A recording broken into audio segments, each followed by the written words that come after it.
Okay, so we're here with Erasmus at the Componental stand. Hey, what's up? Good to meet you.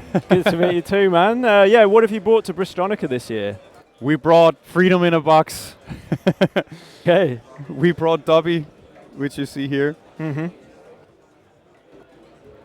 Yeah, what does it do? It does whatever you want. It's an open platform, quadrophonic, modular hardware, synthesizer, audio effect, mixer, multi-tool. So kind of like your Swiss Army knife in the studio or on the stage. So the hardware is all the same. The boxes you see here, they're all the same. They run the same processor. They have the same 4 inputs and 4 outputs. But the magic, apart from the design, of course, is that you can put different types of software on it. So we made this whole ecosystem with audio algorithms that you can browse, and you can go in, and you can flash it directly from the computer. And the box just gets the algorithm, and then it's totally independent of the computer. So it's fully standalone. It's 96K, 24-bit. The knobs are 12-bit, so you have super high resolution to really get into the sounds that you're working with. Yeah. And then it's built for having fun, so performance. Like we have these nice chunky buttons on the side. Let me get some audio going so you can hear what's going on. This algorithm that is running right now is King Dubby. It's the first algorithm that we made, and it's inspired by Jamaican dub, so unstable, dirty delays. We have delay time here. It goes from 1 millisecond to 2 seconds. We have feedback that goes from 0 to 150. And then we have the dry wet. And over here is the high pass filter. So we can go into some pretty interesting sonic territories. So it's tape style. The filter is non-destructive. All the magic that happens is in the feedback path. And on the side here, we have a button that can freeze the delay. So if I hold this, it freezes what's inside of the buffer.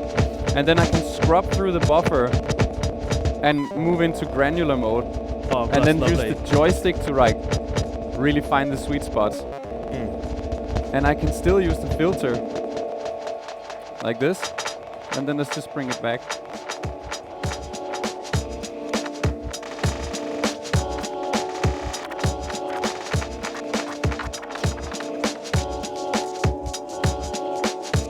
Yeah, you can really hear the range of the knobs, the 12-bit range. Like, So it's a lot of data so much between fun. those. And even if we just go into to crazy space.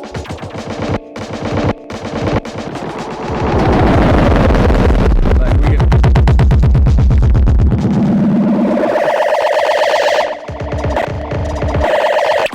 I know it gets obnoxious. Wow, that was amazing. Yeah, that was great.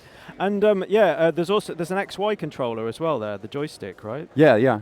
Amazing. And you also said that the side panels can be replaced and customized. Yeah. So I mean, if I don't know if you're a fader type of person or a knob type of person, or if you're more into using your feet. Like if your hands are busy, we made these interchangeable side panels that you just pop them in. We have a connector, and then you have foot switch expression control.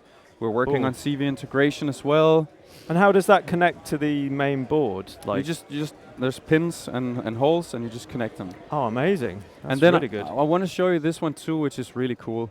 So this is another algorithm, which is kind of fun for being in Bristol. Let's see. Here we go.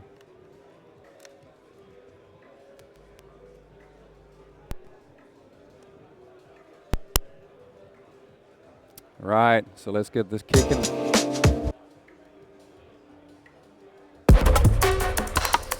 So here's another type of delay. That's a glitcher. So this is a different effect that's available from your store, right? Yeah.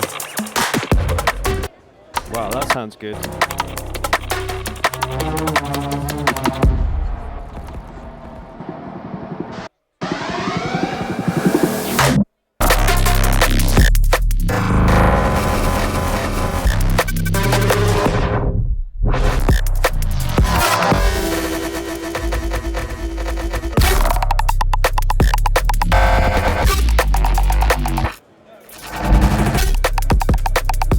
So you can do these. Wow. Just mess it up.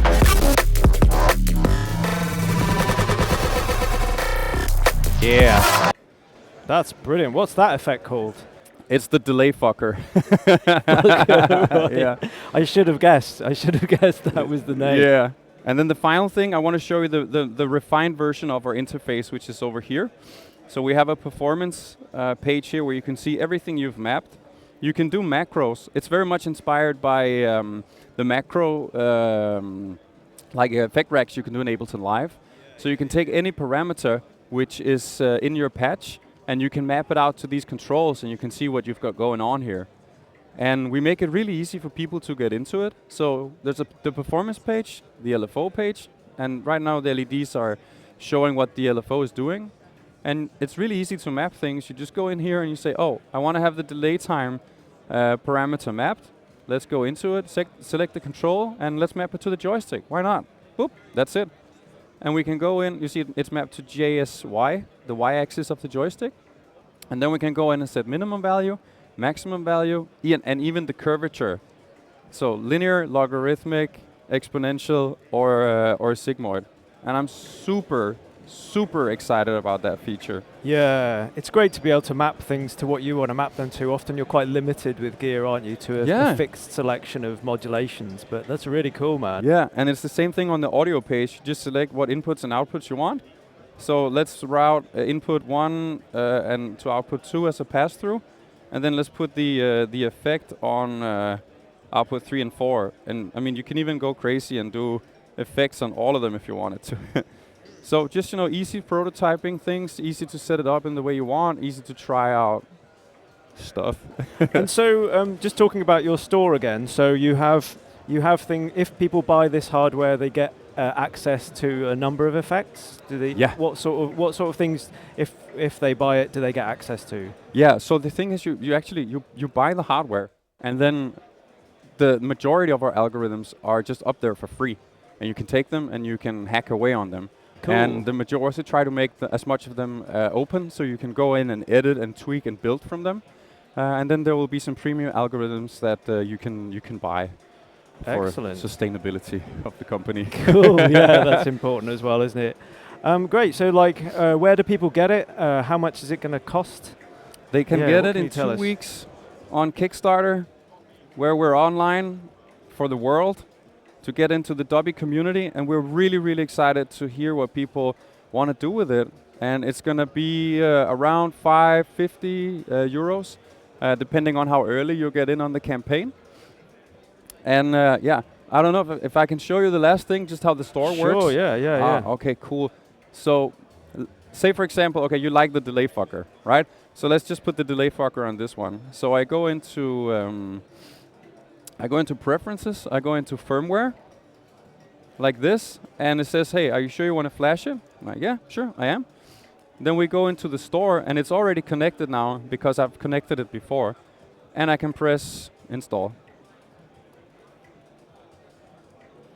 And this is online, so like anyone can go on the App Store when you have the device, and you can log in with your credentials, and you can flash the thing, and now I'm running that. Cool, just a USB connection from your laptop. Yeah, that's fantastic. And it even works on Android phones, so I could actually flash it without having a computer. Just go to the store. Oh, that's great. Yeah, that's super handy. It sounds fantastic, man. We'll pop it back here.